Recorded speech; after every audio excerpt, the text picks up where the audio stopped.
아, 그 김태균 동지와 박찬원 동지의 발제 내용을 잘 들었습니다.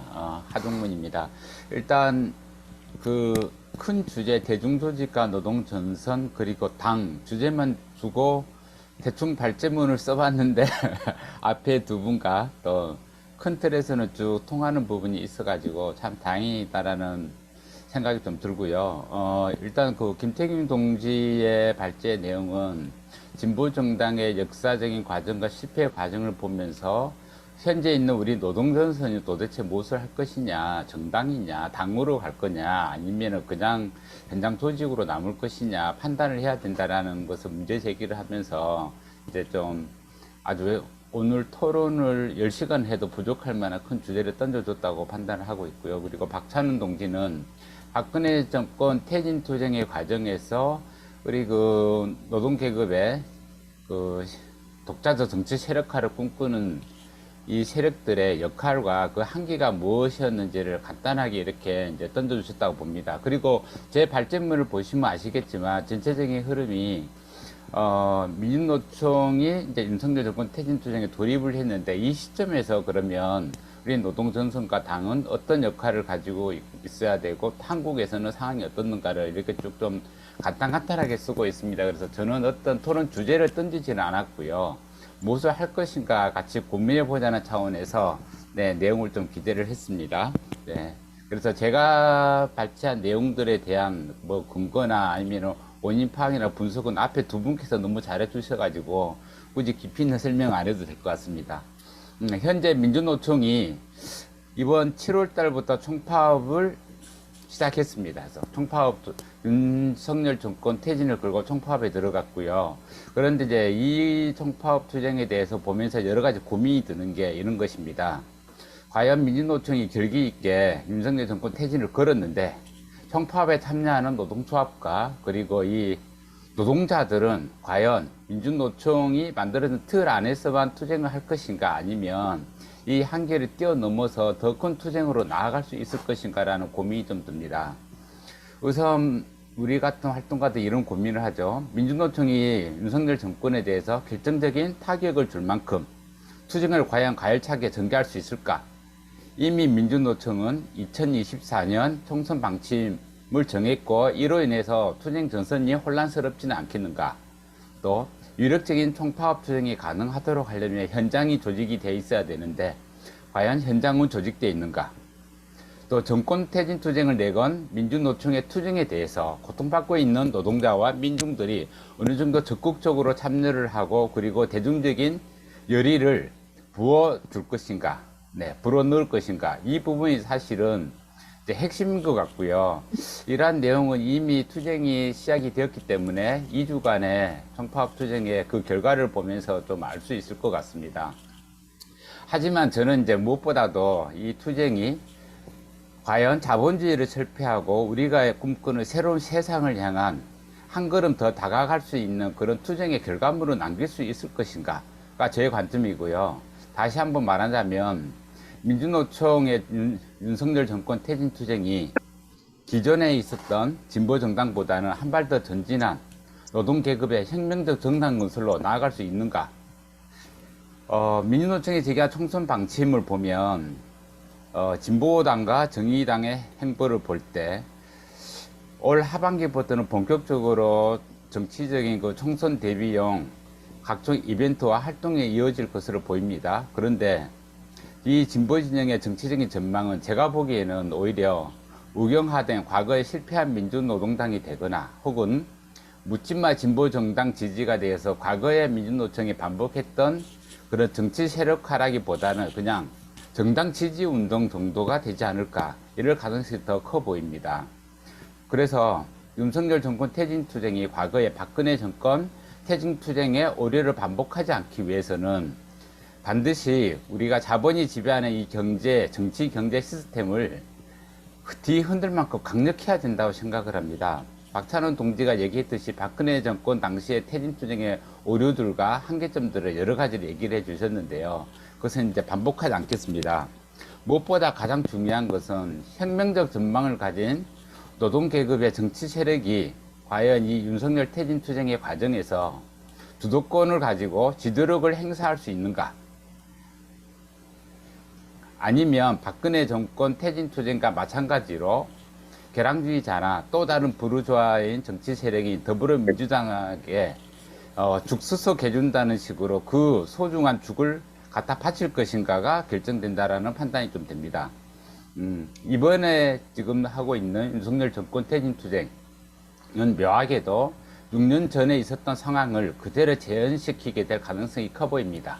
네, 그 이유는 이제 몇 가지는 아마 저희 박찬원 동지가 말씀을 좀 해주셨고요. 그래서 저는 이번 현재 진행 중인 윤석열 정권 퇴진투쟁이 사회주의 혁명정당 건설의 초석이 될 수 있기를 바라면서 그것을 위해서 몇 가지, 한 두 가지 원칙만 좀 제시를 좀 하고자 합니다. 먼저, 모든 퇴진투쟁의 전략과 전술, 대중투쟁에 결합할 때는 핵심이 노동계급이 주체가 되어야 된다. 네, 민주노총은 대중조직이고 이 대중조직의 투쟁에 있어가지고 과연 노동계급을 올바로 지도하고 그리고 혁명적 정당을 만들어낼 수 있도록 끌어나갈 수 있는 주체 형성이 굉장히 중요하다고 판단을 하고 있습니다. 책 하나를 제가 인용을 좀 했는데요.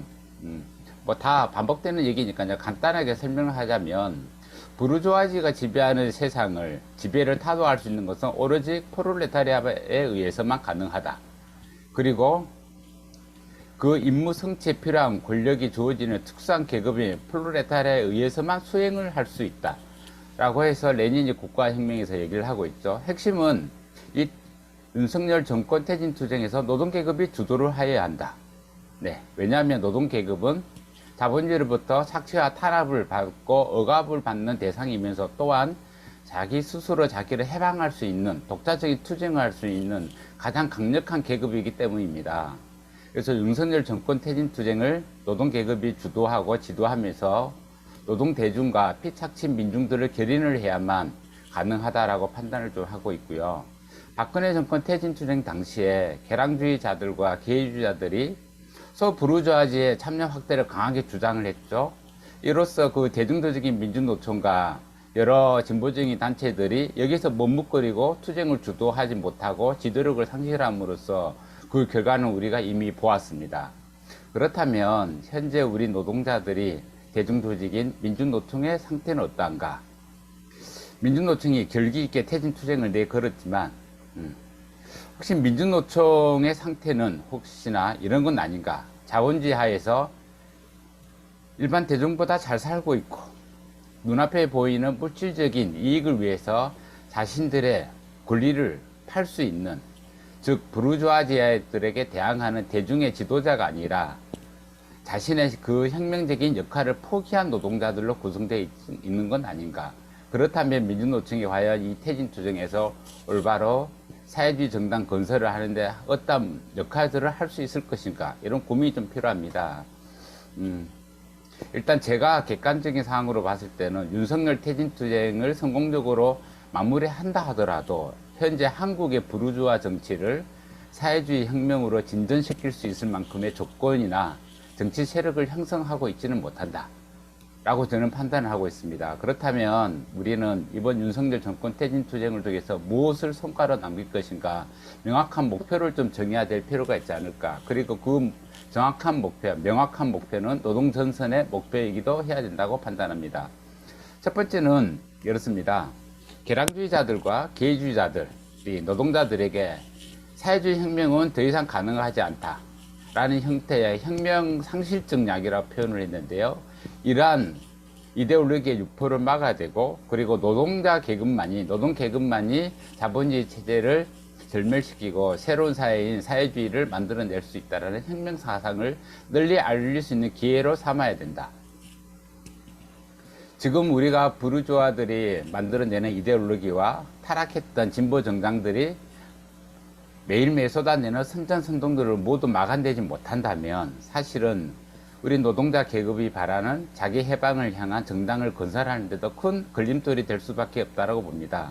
그래서 노동계급을 혁명의 주체로 만들고 노동계급의 자기 해방을 전진해 나갈 정당을 건설할 수 있는 토대를 만들어야 된다고 보고 있습니다. 둘째는 윤석열 정권 퇴진투쟁의 과정에서는 계급적 변혁적 정당 건설을 위한 세력을 준비하고 조직하여야 된다.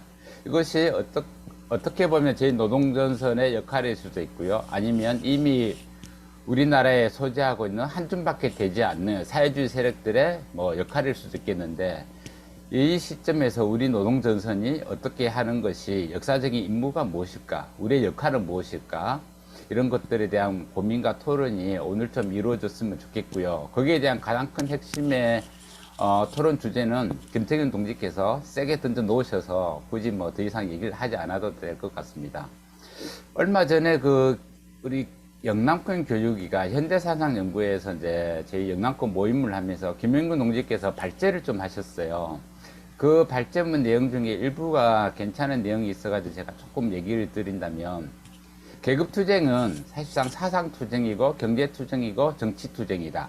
이 모든 영역에서 수행이 된다 라고 얘기를 해주셨습니다. 저도 100% 동의를 하고요. 이 세 가지 투쟁, 사상투쟁이 이데올로기 투쟁, 정치투쟁, 경제투쟁이 서로 긴밀하게 유기적으로 결합되고 또 상호 보완을 하면서 투쟁으로 이루어져야만 우리가 바라는 사회주의 혁명 정당의 건설도 이루어지고 있고, 그리고 혁명도 가능하지 않을까, 이런 생각을 좀 해봤고요.